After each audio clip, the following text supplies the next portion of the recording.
guys, welcome back to my channel. My name is Okpe. If you're just joining us for the first time, welcome. So today I have this bridal look for you guys. It's just very quick and short.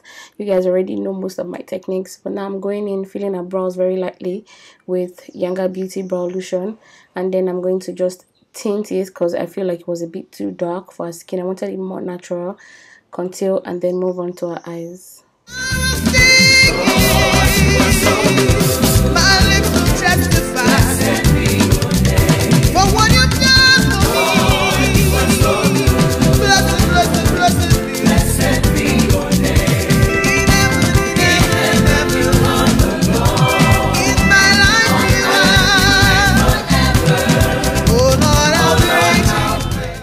So for her eyes, I only primed halfway because I wanted to do a cut crease and I didn't want the concealer to get in the way, so I did it just halfway, so it will create a base for my transition colors. So for my transition, I started with this yellow, then I went in with a darker orange. Thank you, Jesus, thank you. I really want to thank you for your goodness, for your love, Lord. Everything you've done for me. After the orange, I applied a pink, a deep pink, because I just wanted it to look very pretty.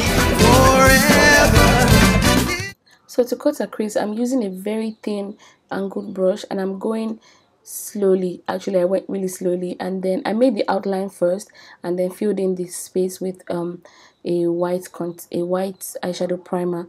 I did this so that I would not overcut a crease, so the outline helps as a guideline. And then I'm setting it with my Zaron translucent powder. I didn't want to set it with powder because I didn't want it to affect the color, so I used the translucent powder. So now I'm starting with the lightest eyeshadow, and then I created a gradient effect to the dark. So I started with a champagne color, then a gold, a light orange, and then a deep pink.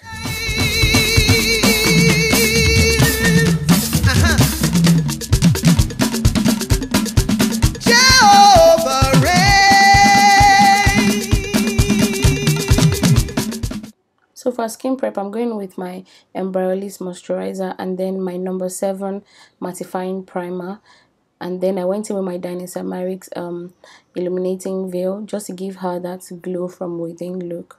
You are lifted up. You are lifted up. Above diseases, above power. Jesus, you are lifted up.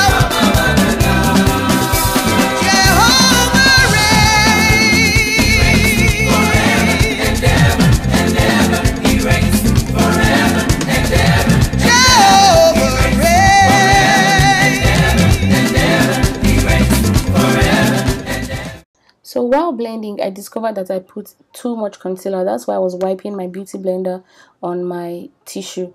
And this is a corrective measure I usually do when I feel like I've over highlighted a face. So I go back with a foundation just to blow out the edges and then reduce the extent of the concealer. So now I'm contouring our face with a darker foundation.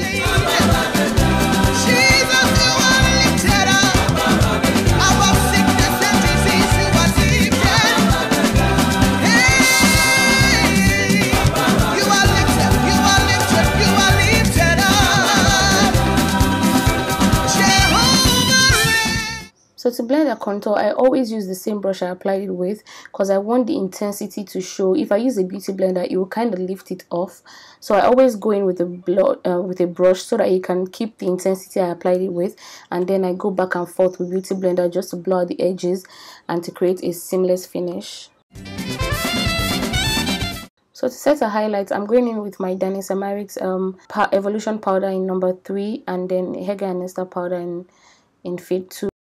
Lift your voice and sing it. Glory and honor. Lift your hands and praise him. All the glory to God. I'm also reverse contouring. This way it helps you lift up the cheekbone more, and then it cleans up your contour. So I always ask them to smile towards the end just to lift up the face a bit more.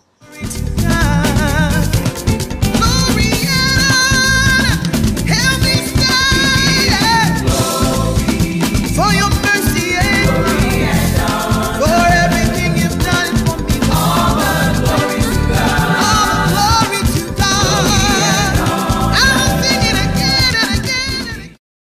at this point I decided to smudge the under eyes with even more colors, and I didn't want it to fall off, so I decided to put a little bit of setting powder to catch the fallout and then dust it off afterwards.